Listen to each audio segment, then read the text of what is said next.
Hello everyone and welcome. What we can't complain about today is the weather. Absolutely perfect playing conditions. My name's Derek Ray and joining me for commentary on this game is the former Arsenal and England fullback Lee Dixon. And on the menu for you is a division rivals game. It's Real versus United. Yeah, thanks Derek. Both teams will no doubt be looking for a quick start. So important to get focus from the off. Really looking forward to this. Hopefully it won't disappoint.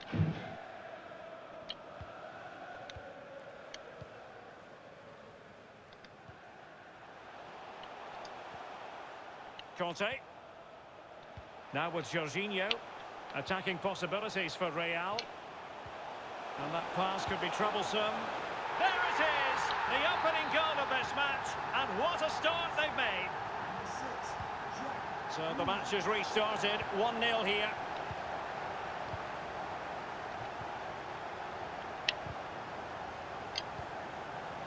Jack Grealish.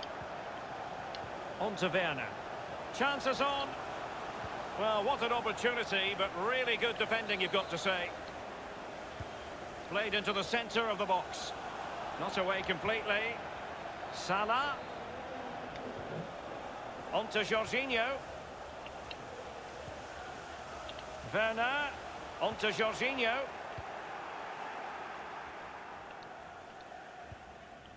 Conte. Patrick Kluivert. Good movement. Spot on with that tackle. Intense pressure. James Rodriguez. In with a chance. Oh yes! It's gone in! And now a chance for them to revel in the moment. Well, a second goal for them here.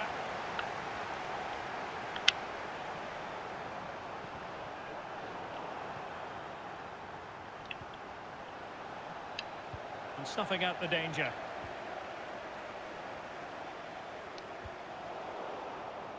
Losing custody of it, Conte.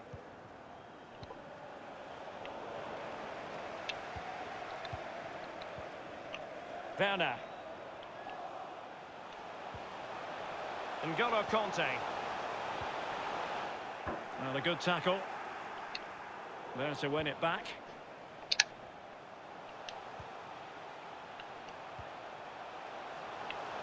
And options in the centre. Well, the attack fizzled out.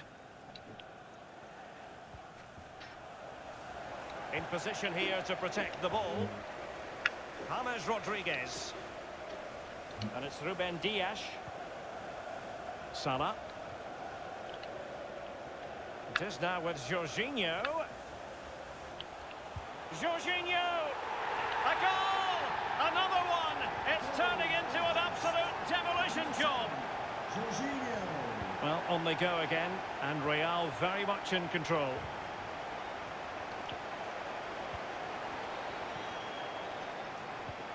And vision displayed by Owen.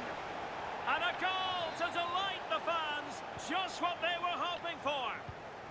Ma non posso. No shortage of goals in this match. 3-1. Well, what can they do to stop him running at them? It's there for him. And he's made it a brace for himself. The defender's just unable to stay with him. And he's having a field day. Goals in plentiful supply. 4-1 currently. Well, that is how to play advantage. Plenty of running room in the wide position. Defensive judgment.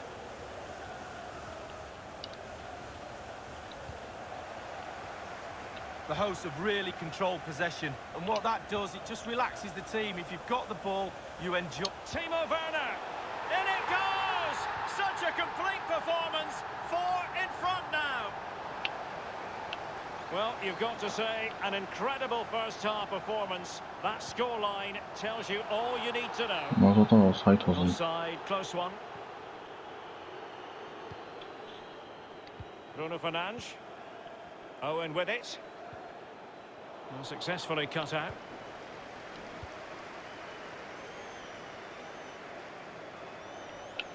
How can he take them on and beat them? Well, he's won the ball.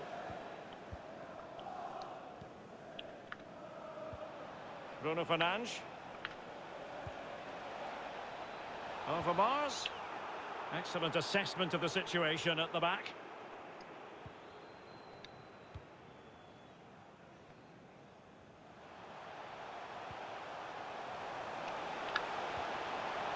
And a fine tackle.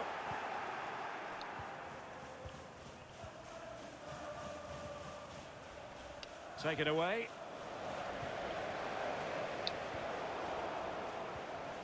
Kluivert. And cut out by Conte. How many times do we say that? And a tidy ball. Good-looking sequence. And it's United's turn now. Really closing him down.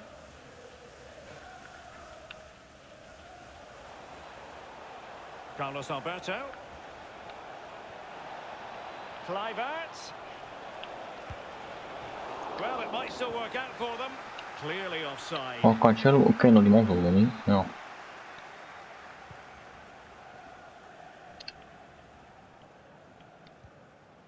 Jorginho. Delightful Offside. pass. And the flag raised. Offside it is. Gewoon opeens kunnen op dingen passen moment. Conte. Kluivert. Bruno Fernandes. Just looking for the right moment for that final pass. Bruno Fernandes. Alert defending. That is that for the first half here.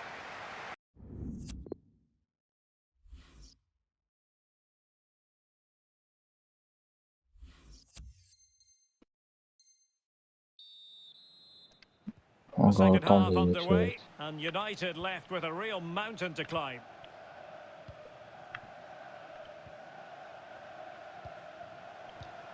Kluivert.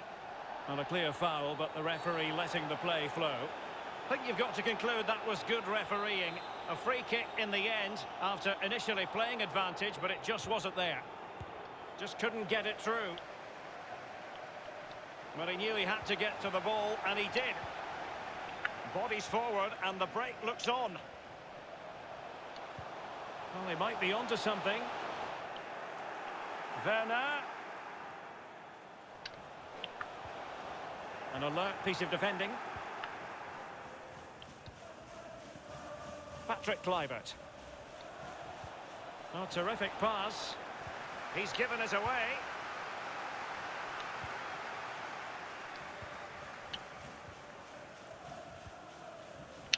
Jack Grealish. Outrageously skillful. United have it once again.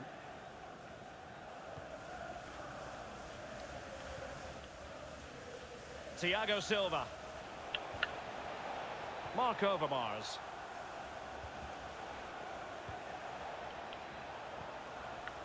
Conte. Bruno Fernandes. And here's Owen. Kluivert. Oh yes! It's Such a good! fucking And voet. now a chance for them to revel in the moment. Oh, skipping away. Timo Werner. Salah. Oh, good use of the ball. James. Gives it a go. Laporte with a block. Conte.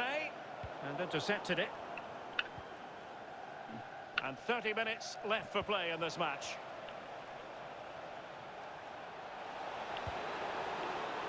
Not to be in terms of the finish.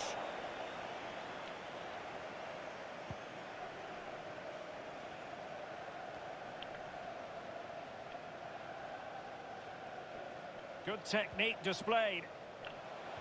Well, that's how to do it. It's still alive. Maar dat is zo fucking gay. Je komt fucking op 2 en die fucking... Previously, he had work to do. Well, double bubble. He gets the ball in the end, but the first save he makes, absolutely brilliant. James Rodriguez. Werner. Dat is de volgende ding. Read it magnificently and intercepted. On attacking possibilities. Spot on with Waarom that doet dat tackle. vooral met de drawing? Kluivert. Kluivert. Owen. And he read it well.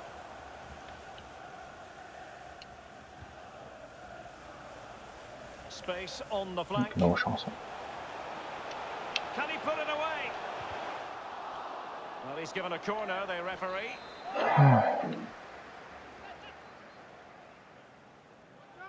They take it short. Gast.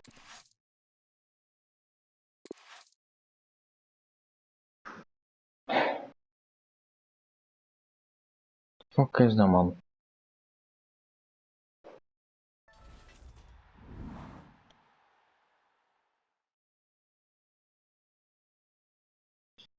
This led NASA to conduct a whole slew of research for a way to flammable things with fire-resistant material. So in 1984, the Federal Aviation Administration issued new regulations regarding the flammability of airplane seats. And in fact, it's estimated that 20 to 25 lives are saved each year because their seats don't catch on fire. Above some of those flame-resistant seats, you might see a little black or red triangle.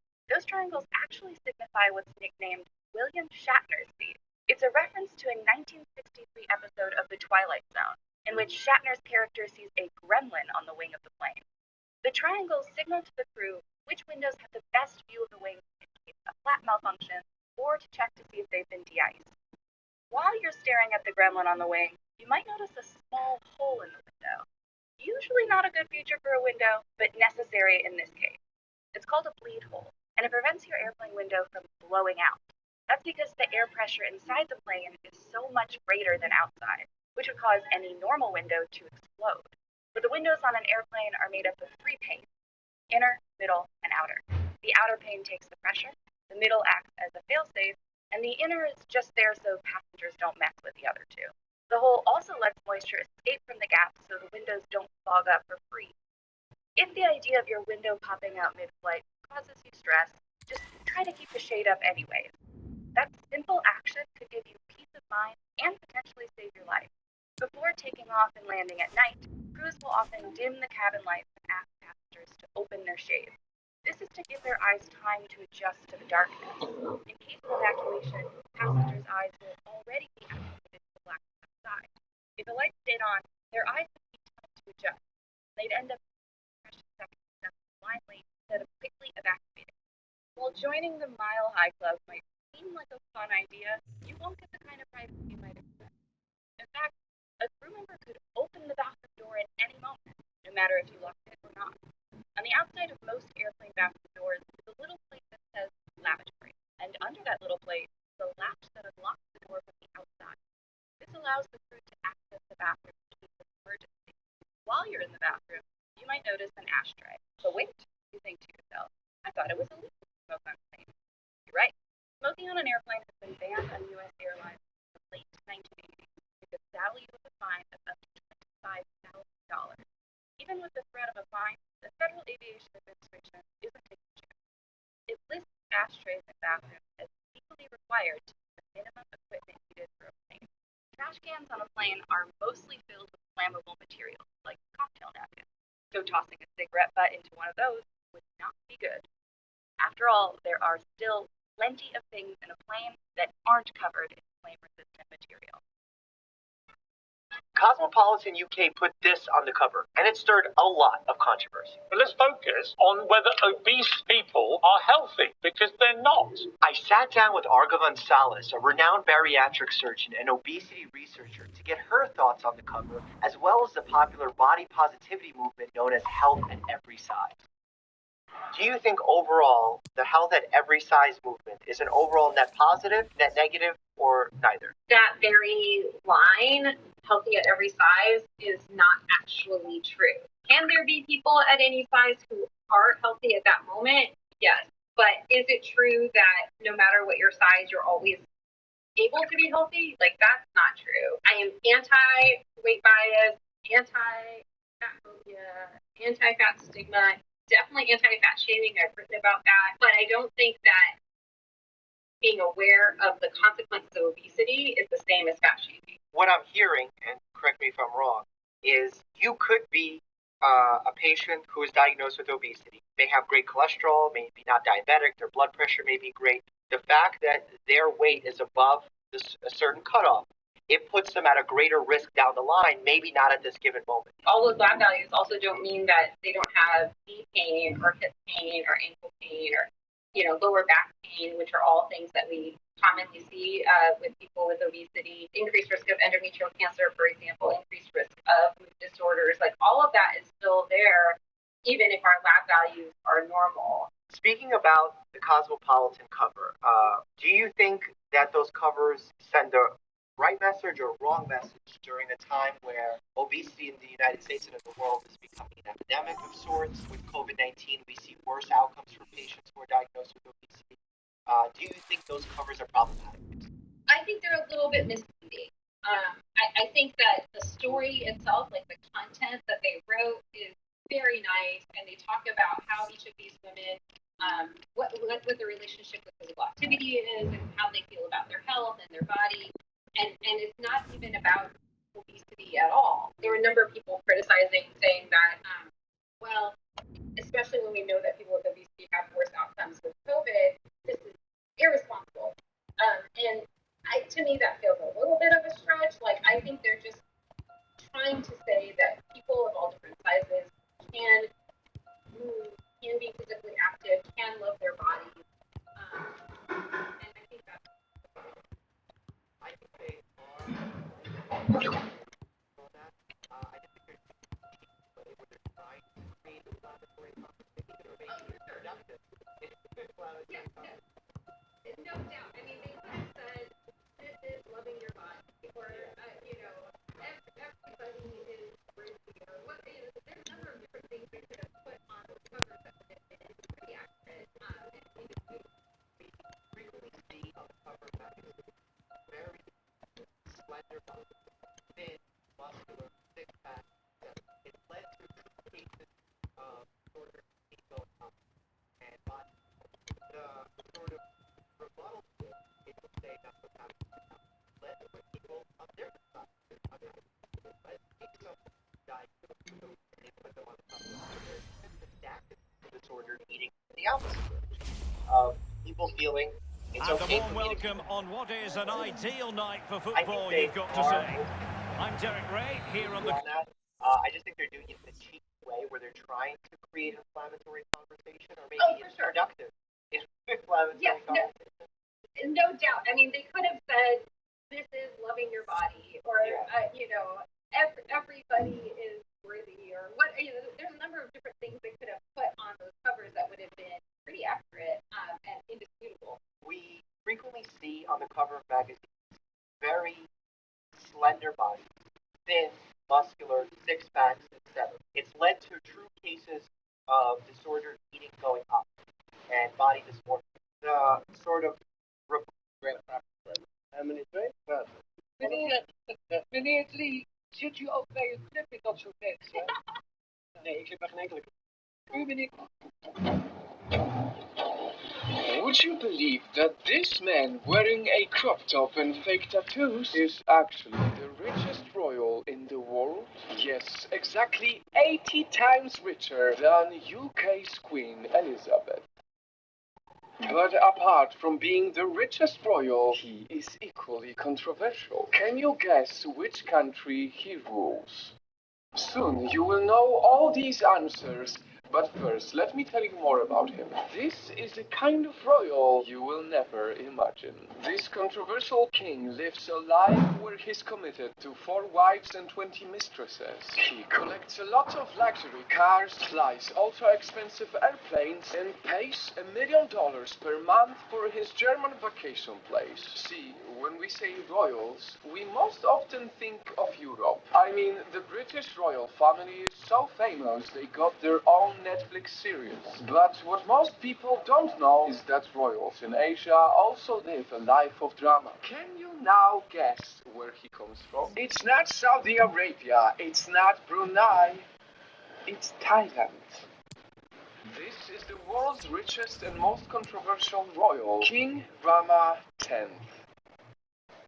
What are people taught to think about the king? People are thought to think that the king is perfect in every way. But, of course, the reality is far from this forced fantasy. Remember the first video where he wears a crop top?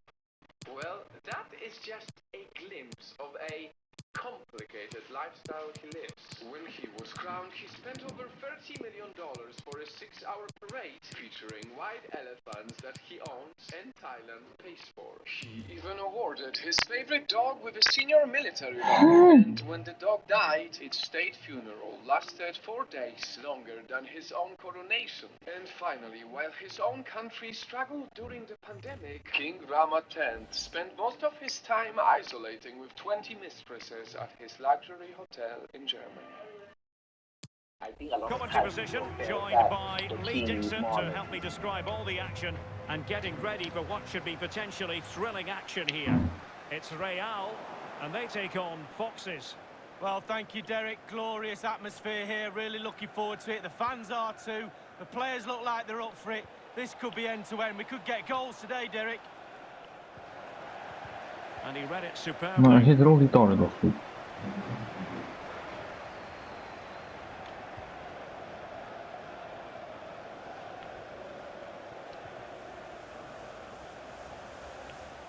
Conte must take the lead here. And a goal! That is a very And a bright goal. start. Perfect way to open. 1-0 then.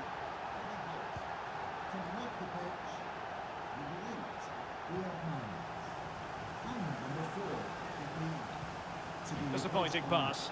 Number 15, Lionel Messi. And number 16, Joshua N'Golo Conte. Henry. Xavi.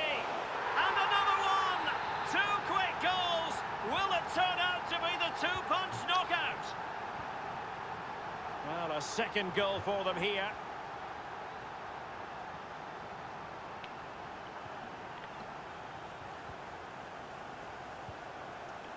Cortez. Yannick Cahuzac. Well, just couldn't keep the ball.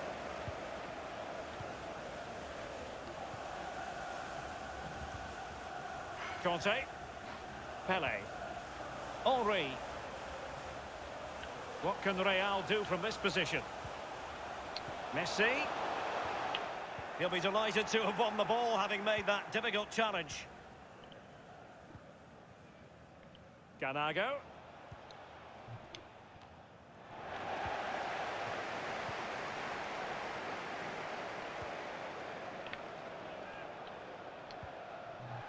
Henry.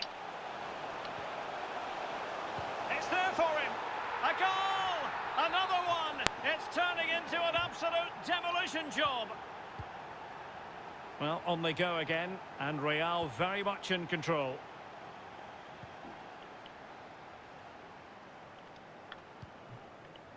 Masadio Aidara. Yannick Cahuzac. Really good reading of the game to win possession back. A real opening now. A goal! And I'll tell you what, on this sort of form, very few would lay a glove on them. A lopsided contest, 4-0.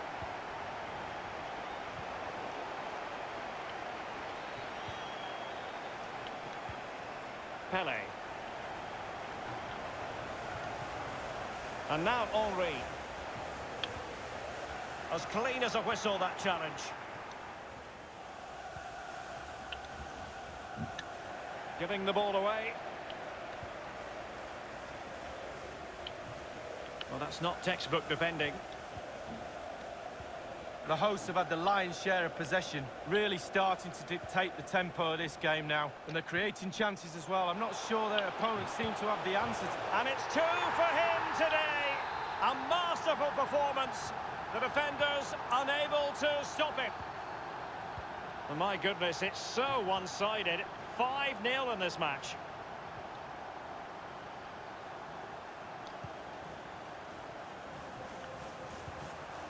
Really good challenge. Yannick Cahuzac. Room to roam for the Foxes.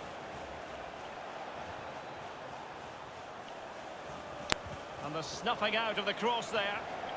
And after that fantastic effort, it's gone out for a throw-in. A deep delivery. Oh, it comes to nothing in the end. Really should have made more of that.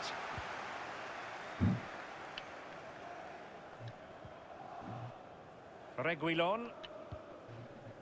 Pelé.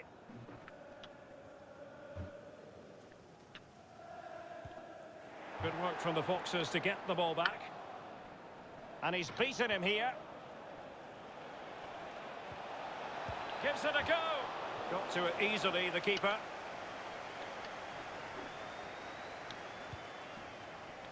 N'Golo Kanté. Oh, he's through here. Well, it might still work out for them. And he's only gone and made it a hat-trick. Well, when he's in this sort of mood, he's absolutely unstoppable. What a performance. Blistering first-half display, and just look at that score. Responsible. The king has left the people unattended, And played the especially pass during well. this time of difficulties. For a long time, many Thais have felt that this king cares more about himself than his own nation. That's excellent defending following the cross.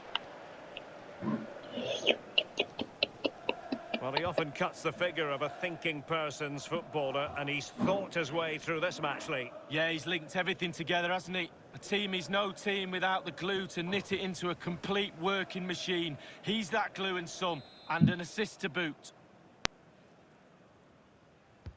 And over comes the corner.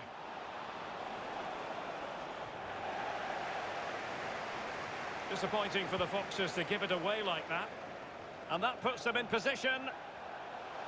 Vinicius! Can they cover up? Well, threat over for now. Doucouré.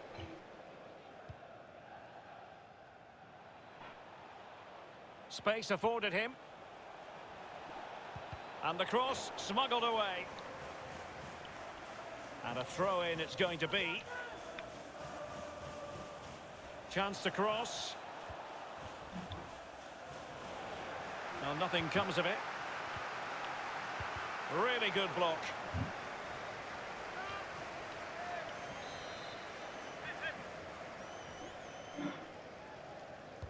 Over it comes.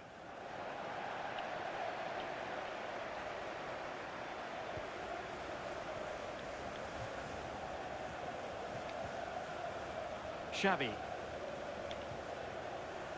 And now Henry. Well, nicely cut out. That is that.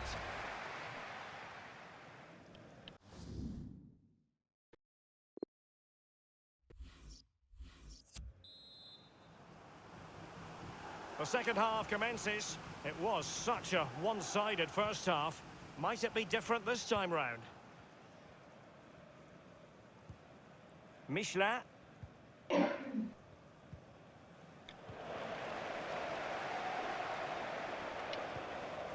Promising attack, this. Thierry Henry. Yannick Cahuzac. Breaking at pace.